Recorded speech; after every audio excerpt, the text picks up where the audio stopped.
Covid ਦੇ ਵਧਣ ਕਰਕੇ ਇਹਨਾਂ ਨੇ ਇਲੈਕਸ਼ਨ ਜਿਹੜੀ ਹੈ ਪੋਸਟਪੋਨ ਕਰ ਦਿੱਤੀ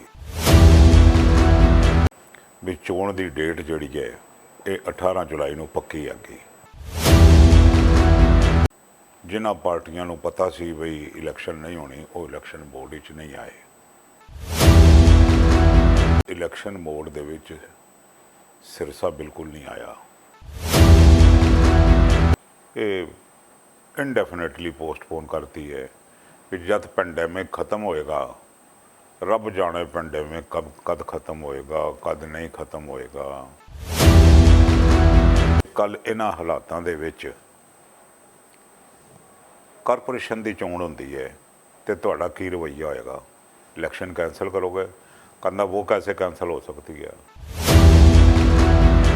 ये सिखां दे नाल जास्ती हैगी। एक पार्टी के कहने ते सुनने चाया है बई उन्होंने मनूवरिंग करके इलैक्शन जी डिले की है कर रहे हैं। और दिल्ली कमेटी का प्रधान धज्जियां उड़ा रहा मॉडल कोड कंडक्ट दियां कि ये हर बार की चोण सुप्रीम कोर्ट के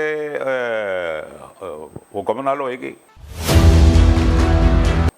इन्होंने कहे बड़े जुल्म किए जी, नकली डॉक्टर रख दिते, नकली मरीज चुक के ले आए, उत्थे शेविंग उत्थे होंदी रही, दाड़ियाँ उत्थे मुंदियां रहियां। सत श्री अकाल दोस्तों, स्वागत है तुहाडा वॉइस ऑफ इंडिया के प्रोग्राम गूंजा सिख सियासत दियां। वैसे तो 25 अप्रैल ਨੂੰ ਦਿੱਲੀ ਸਿੱਖ ਗੁਰਦੁਆਰਾ ਕਮੇਟੀ ਚੋਣਾਂ ਹੋ ਜਾਣੀਆਂ ਸੀ, ਮਗਰ ਕੋਵਿਡ ਕਰਕੇ ਚੁਣਾਵਾਂ ਨੂੰ ਪੋਸਟਪੋਨ ਕੀਤਾ ਗਿਆ। ਵਿਚਕਾਰ ਇੱਕ ਖਬਰ ਆਈ ਸੀ ਕਿ 18 ਜੁਲਾਈ ਨੂੰ ਦਿੱਲੀ ਸਿੱਖ ਗੁਰਦੁਆਰਾ ਕਮੇਟੀ ਚੋਣਾਂ ਹੋਣ ਜਾ ਰਹੀਆਂ ਨੇ, ਮਗਰ ਦੁਬਾਰਾ ਇੱਕ ਖਬਰ ਆ ਰਹੀ ਕਿ ਸੀਐਮ ਨੇ ਫਾਈਲ ਰਿਜੈਕਟ ਕਰਤੀ ਤੇ ਚੁਣਾਵ ਅਨਿਸ਼ਚਿਤਕਾਲੀਨ ਟਲ ਗਏ ਨੇ। ਸਾਡੇ ਨਾਲ ਮੌਜੂਦ ਹੈਗੇ ਨੇ ਹਰਵਿੰਦਰ ਸਿੰਘ ਸੰਨਾ ਜੀ। ਸੰਨਾ ਸਾਹਿਬ ਸਾਡੇ ਪ੍ਰੋਗਰਾਮ ਦੇ ਅੰਦਰ ਸਵਾਲ ਸਿੰਪਲ ਜਿਹਾ ਇੱਕੋ ਹੀ ਹੈਗਾ ਕਿ ਇਲੈਕਸ਼ਨ ਆਂਦੇ ਆਂਦੇ ਬਾਰ-ਬਾਰ ਟਲ ਕਿਉਂ ਰਹੀ ਹੈ? देखो ये इलैक्शन करवाउण दी आम आदमी पार्टी की साडे अपना सिख कम्यूनिटी के नाल एक वायदा भी सी भी वो दिल्ली गुरुद्वारा कमेटी के चोण निरपक्ष चंगे तरीके नाल और टाइम सिर करवाण गए। इहदा सारा प्रोसैस पिछली जुलाई नूं शुरू भी हो गया। डायरैक्टरेट गुरुद्वारे की अपॉइंटमेंट भी हो गई, उसने काम भी शुरू कर दिता, वोटां बननियां भी शुरू हो गई। विचकार समय समय सिर 2-2 महीने बाद 3-3 महीने बाद मीटिंगां भी चालू हो गई। फाइनल मीटिंग पिछली अक्तूबर या नवंबर में हुई, वोटर लिस्ट फाइनल भी हो गई। सारा काम बड़ी अच्छे तरीके नाल चल रहा सी। असी बार बार मीडिया ते मुख मंत्री साहब का धन्यवाद भी किया, आम आदमी पार्टी का भी धन्यवाद किया। ते चलो हुण ही बलवान है कि 25 तरीक नूं कोविड के वधण करके इन्होंने इलैक्शन जी है पोस्टपोन कर दी। कोई गल नहीं है कि भी सानू जान नालों वध कोई चीज़ नहीं हैगी। जान सब तो पहले अव्वल है कि खैरियत होनी चाहिए लोगों की। और एक दिन इन्हां दे एक MLA का ते इन्हां दे जिहड़ा माइनॉरिटी कमीशन का मैंबर हैगा उन्हें अपने सोशल मीडिया ते खबर पाई बई अज तो 20-25 दिन पहला भी चोण की डेट जिहड़ी है ये 18 जुलाई नूं पक्की आ गई और बिल्कुल 100% इलैक्शन होएगी। इलैक्शन मोड दे विच जड़े असी तो पूरी तरह आ गए। जिन्हां पार्टियां नूं पता सी बई इलैक्शन नहीं होनी वो इलैक्शन बोर्ड विच नहीं आए। बड़ी स्पष्ट गल है कि क्योंकि इलैक्शन मोड दे विच सिरसा बिल्कुल नहीं आया। हुण असी 1 तरीक तो लगे हैं जी फाइल की फॉलो कर रहे हैं भी फाइल कित्थे हैगी की हैगी। इलैक्शन जब अनाउंस हो गई है तो हुण होनी चाहिए हैगी, क्योंकि 1 साल की लंबी इलैक्शन जिहड़ी है ये बड़ी लंबी इलैक्शन हैगी। और इस दे विच आदमी जिहड़ा है बिल्कुल उहदा कुछ भी नहीं रहिंदा। इलैक्शन 1 साल की लड़े तो ਇਹਨਾਂ ਨੇ ਕਿਹਾ ਜੀ ਅਸੀਂ 8-10 ਦਿਨ ਪਹਿਲਾਂ ਹੀ ਅਨਾਉਂਸ ਕਰਾਂਗੇ, ਕਿਉਂਕਿ ਅਸੀਂ 3 ਦਿਨ ਪਹਿਲਾਂ ਇਲੈਕਸ਼ਨ ਬੰਦ ਕੀਤੀ ਸੀ। ਅਸੀਂ 8-10 ਦਿਨ ਪਹਿਲੇ ਇਲੈਕਸ਼ਨ ਅਨਾਉਂਸ ਕਰ ਦਿਆਂਗੇ। ਚਲੋ ਕੋਈ ਗੱਲ ਨਹੀਂ।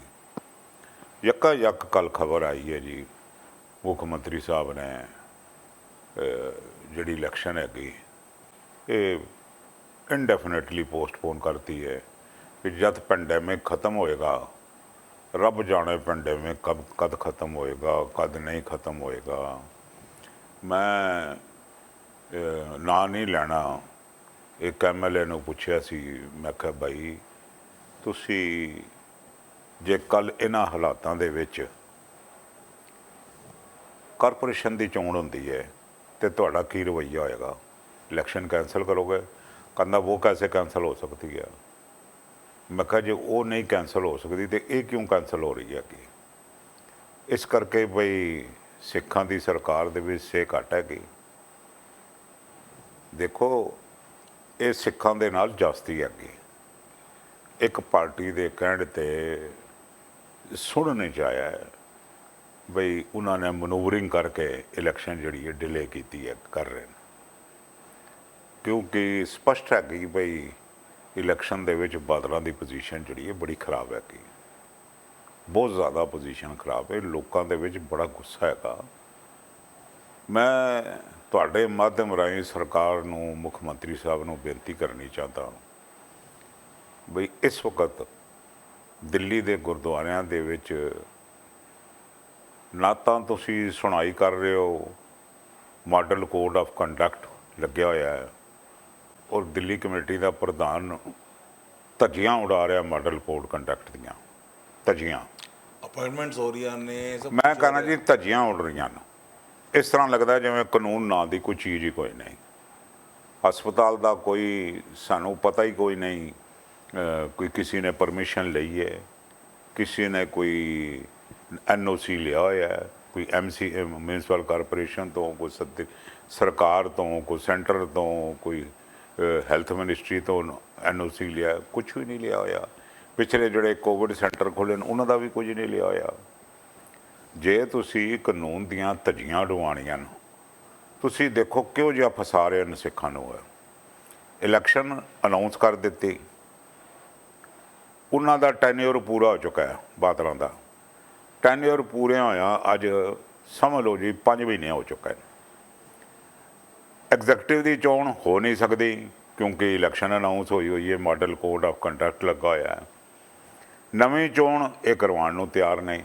ਬਈ ਜਦ ਤੁਸੀਂ ਪਿਛਲੇ ਸਾਲ ਇਹ ਇਲੈਕਸ਼ਨ ਪ੍ਰੋਸੈਸ ਸ਼ੁਰੂ ਕੀਤਾ ਸੀ ਤਾਂ ਹੁਣ ਨਾਲੋਂ ਜ਼ਿਆਦਾ ਮਾੜੀ ਪੋਜੀਸ਼ਨ ਸੀ ਕੋਵਿਡ ਦੇ। ਹਕੀਕਤ ਹੈ, ਜਦ ਤੁਸੀਂ ਸ਼ੁਰੂ ਕੀਤਾ ਸੀ ਤਾਂ ਕੋਵਿਡ ਦੀ ਪੋਜੀਸ਼ਨ ਹੁਣ ਨਾਲੋਂ ਮਾੜੀ ਸੀ। ਹੁਣ ਤਾਂ ਤੁਸੀਂ ਸੰਭਾਲ ਲਿਆ, ਧੰਨਵਾਦ ਤੁਹਾਡਾ, ਤੁਸੀਂ ਸੰਭਾਲ ਲਿਆ, ਹੁਣ ਕੋਵਿਡ ਨਹੀਂ ਹੈਗਾ। ਜੇ ਪੋਜੀਸ਼ਨ ਦੇ ਵਿੱਚ ਕੀ ਤੁਸੀਂ ਕੱਲ੍ਹ ਇਲੈਕਸ਼ਨ ਨਹੀਂ ਕਰਵਾਓਗੇ, ਕਾਰਪੋਰੇਸ਼ਨ ਨਹੀਂ ਕਰਵਾਓਗੇ, ਜਾਂ ਤਾਂ ਐਲਾਨ ਕਰ ਦਿਓ ਜੀ ਅਸੀਂ ਅਗਲੇ 5 ਸਾਲ ਕੋਈ ਇਲੈਕਸ਼ਨ ਨਹੀਂ ਕਰਾਣੀ, ਨਾ ਕਰਾਓ। ਅਸੀਂ ਇਹੀ ਸਮਝਾਂਗੇ ਵੀ ਤੁਸੀਂ ਆਪਣਾ ਮਿਲ ਮਿਲਾ ਕੇ ਗੁਰਦੁਆਰਾ ਕਮੇਟੀ ਇਹ ਬਾਦਲਾਂ ਦੇ ਹਵਾਲੇ ਕਰ ਦਿੱਤੀ ਹੈਗੀ। ਕਿਸੇ ਪਾਸੇ ਤੇ ਲੱਗੋ ਨਾ ਤੁਸੀਂ। ਸਿੱਖਾਂ ਨੂੰ ਇਹ ਨਾ ਮਹਿਸੂਸ ਹੋਵੇ ਵੀ ਅਸੀਂ ਦੂਜੇ ਨੰਬਰ ਦੇ ਸ਼ਹਿਰੀ ਹੈਗੇ ਹਾਂ। ਸਾਡੇ ਜਿਹੜੇ ਅੱਗੇ 10 ਸਾਲ ਹੋ ਗਏ ਸ਼੍ਰੋਮਣੀ ਕਮੇਟੀ ਦੀ ਚੋਣ ਨਹੀਂ ਹੋ ਰਹੀ, ਹੁਣ 5ਵਾਂ ਸਾਲ ਚੜ੍ਹ ਗਿਆ, ਦਿੱਲੀ ਕਮੇਟੀ ਦੀ ਚੋਣ ਨਹੀਂ ਹੋ ਰਹੀ। ਕੀ ਇਹ ਹਰ ਵਾਰ ਦੀ ਚੋਣ ਸੁਪਰੀਮ ਕੋਰਟ ਦੇ ਹੁਕਮ ਨਾਲ ਹੋਏਗੀ? This is not fair. ਇਹ ਫੇਅਰ ਗੱਲ ਨਹੀਂ ਹੈਗੀ। ਲੋਕਾਂ ਦਾ ਹੱਕ ਖੋਣਾ ਇਹ ਫੇਅਰ ਗੱਲ ਨਹੀਂ ਹੈਗੀ। ਲੋਕਾਂ ਦਾ ਹੱਕ ਨਹੀਂ ਖੋਣਾ ਚਾਹੀਦਾ। ਸਰ ਕੀ ਕਲੌਜ਼ ਕੋਈ ਇਹੋ ਜਿਹਾ ਹੈਗਾ ਕਿ ਇੰਟਰਨਲ ਬੋਡੀ ਬਣ ਸਕਦੀ ਹੋਵੇ ਜਾਂ ਕੋਈ ਐਗਜ਼ੀਕਿਊਟਿਵ ਬੋਰਡ ਬਿਠਾਇਆ ਜਾ, ਇਹੋ ਜਿਹਾ ਕੋਈ ਐਕਟ 'ਚ ਕਲੌਜ਼ ਹੈਗਾ? ਮੈਂ ਕਹਿੰਦਾ ਜੀ ਜਦ ਇਲੈਕਸ਼ਨ ਅਨਾਊਂਸ ਹੋ ਗਈ ਅਸੀਂ ਕਿਉਂ ਬੋਰਡ ਬਿਠਾਈਏ? ਕਲਾਸ ਤਾਂ ਕੀ ਹੈਗੀ? 1971 ਇੰਦਰਾ ਗਾਂਧੀ ਨੇ ਬਣਾਤਾ ਸੀ, ਬੋਰਡ ਬਣਾਤਾ ਸੀ, ਉਹਦੀ ਕੋਈ ਗੱਲ ਨਹੀਂ ਹੈਗੀ। ਮੈਂ ਕਹਿੰਦਾ ਜੀ ਇੱਕ ਪਾਸੇ ਲੱਗਣ ਨਾ ਜੀ।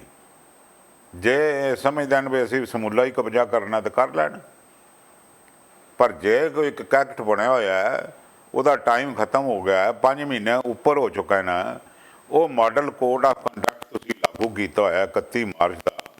ਉਸ ਮਾਡਲ ਕੋਡ ਕੰਡਕਟ ਦੇ ਵਿੱਚ ਉਹ ਸੈਂਕੜੇ ਬੰਦੇ ਭਰਤੀ ਕਰ ਰਿਹਾ ਹੈ, ਸੈਂਕੜਿਆਂ ਨੂੰ ਉਹ ਆਪਣਾ ਤਨਖਾਹਾਂ ਦੀ ਤਰੱਕੀ ਦੇ ਰਿਹਾ ਹੈ। ਕੋਈ ਪੁੱਛਣ ਵਾਲਾ ਹੀ ਕੋਈ ਨਹੀਂ, ਕੋਈ ਕਹਿਣ ਵਾਲਾ ਹੀ ਕੋਈ ਨਹੀਂ। ਇੱਕ ਦਿਨ ਅਨਾਊਂਸਮੈਂਟ ਹੋਏਗੀ ਸਕੂਲ ਖੋਲਾਂਗਾ, ਇੱਕ ਦਿਨ ਅਨਾਊਂਸਮੈਂਟ ਹੁੰਦੀ ਰਾਸ਼ਨ ਫਰੀ ਵੰਡਾਂਗਾ, ਇੱਕ ਦਿਨ ਇਹ ਪੈਸੇ ਵੰਡ ਦਿੰਦੇ ਨੇ। ਗੁਰੂ ਦੀ ਗੋਲਕ ਹੈਗੀ, ਇਹ ਤਾਂ ਆਪਣੇ ਭਾਈਏ ਦੀ ਗੋਲਕ ਸਮਝ ਕੇ ਜਿਹਨੂੰ ਮਰਜ਼ੀ ਵੰਡੀ ਜਾ ਰਹੇ ਨੇ। ਤਨਖਾਹਾਂ ਦੇਣ ਜੇ ਪੈਸੇ ਕੋਈ ਨਹੀਂ, ਜਿਹੜੇ ਮੁਲਾਜ਼ਮ ਰੱਖੇ ਹੋਏ ਨੇ ਉਹਨਾਂ ਜੋਗੇ ਪੈਸੇ ਕੋਈ ਨਹੀਂ, ਉਹਨਾਂ ਨੂੰ ਕੱਢਣ ਦੀਆਂ ਤਿਆਰੀਆਂ ਤੇ ਨਵੇਂ ਮੁਲਾਜ਼ਮ ਰੱਖੇ ਜਾ ਰਹੇ ਨੇ। ਕਈ ਮੁਲਾਜ਼ਮ ਜਿਵੇਂ ਲੇ ਆਫ ਹੈਗੇ ਨੇ ਉਹ ਵੀ ਜਰਾ ਵੇਟ ਕਰ ਰਹੇ ਜੀ। ਲੇ ਆਫ ਉਹ ਵੀ ਤੇ ਗੁਰੂ ਕੇ ਸਿੱਖ ਹੈਗੇ ਨਾ। ਤੁਸੀਂ ਉਹਨਾਂ ਨੂੰ ਲੇ ਆਫ ਕਰ ਰਹੇ ਹੋ, ਹੋਰ ਮੁਲਾਜ਼ਮ ਤੁਸੀਂ ਰੱਖ ਰਹੇ ਹੋ, ਤਨਖਾਹਾਂ ਤੁਸੀਂ ਵੱਧ ਦੇ ਰਹੇ ਹੋ, ਤਰੱਕੀਆਂ ਤੁਸੀਂ ਦੇ ਰਹੇ ਹੋ। ਸਕੂਲਾਂ ਬਾਰੇ ਤੁਹਾਡਾ ਧਿਆਨ ਨਹੀਂ ਹੈਗਾ। 5-10 ਟੀਚਰਾਂ ਜਿਹੜੀਆਂ ਰੌਲਾ ਪਾਉਂਦੀਆਂ ਸਨ ਉਹਨਾਂ ਨੂੰ ਪੈਸੇ ਦੇ ਕੇ ਤੁਸੀਂ ਮੂੰਹ ਬੰਦ ਕਰਾਤੇ ਨੇ। ਤਨਖਾਹਾਂ ਦੀ ਪ੍ਰੋਬਲਮ ਐਜ਼ ਇਟ ਇਜ਼ ਹੈਗੀ, ਚੋਰੀ ਚਕਾਰੀ ਐਜ਼ ਇਟ ਇਜ਼ ਹੈਗੀ।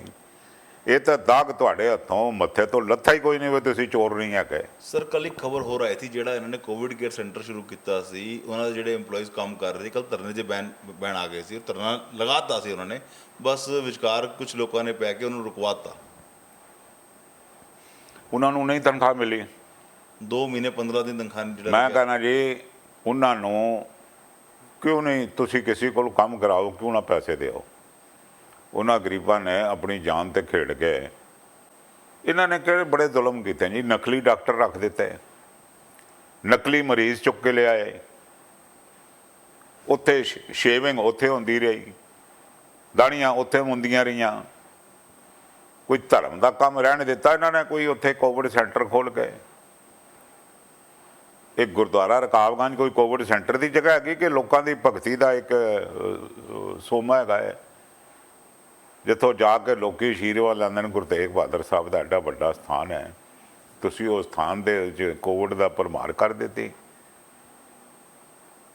ਸਟਾਫ ਆਪਣੀ ਜਗ੍ਹਾ ਪਰੇਸ਼ਾਨ, ਉਹਨਾਂ ਦੇ ਟੱਬਰ ਆਪਣੀ ਜਗ੍ਹਾ ਪਰੇਸ਼ਾਨ, ਸੰਗਤ ਨੇ ਆਉਣਾ ਘੱਟ ਕਰਤਾ। ਸਰ ਲਾਸਟ ਮੁੱਦਾ ਸਵਾਲ ਇਹੋ ਹੈਗਾ ਕਿ ਜੇ ਇਲੈਕਸ਼ਨ ਹੁਣ ਨਹੀਂ ਹੋਏਗੀ ਤੇ ਕਦੋਂ ਤੱਕ ਉਮੀਦ ਹੈਗੀ ਇਲੈਕਸ਼ਨ ਹੋਏਗੀ? ਇਲੈਕਸ਼ਨ ਤਾਂ ਹੋਏਗੀ, ਕਿੱਦਾਂ ਹੋਏਗੀ ਇਹ ਮੈਂ ਤੁਹਾਨੂੰ ਫਿਰ ਦੱਸਾਂਗਾ। ਇਲੈਕਸ਼ਨ ਹੋਏਗੀ, ਮਗਰ ਤੁਹਾਡੀ ਪਾਰਟੀ ਦੇ ਇਲਾਵਾ ਦੂਜੀ ਕੋਈ ਪਾਰਟੀ ਇਲੈਕਸ਼ਨ ਕਰਾ ਕੇ ਮੂਡ 'ਚ ਕਿਉਂ ਨਹੀਂ ਆ ਰਹੀ ਹੈ? ਆਪਣੇ ਕਰਮ ਦੱਸਦੇ ਪਏ ਨੇ ਉਹਨਾਂ ਨੂੰ, ਹੋਰ ਮੈਂ ਕੀ ਕਹਿ ਸਕਦਾ।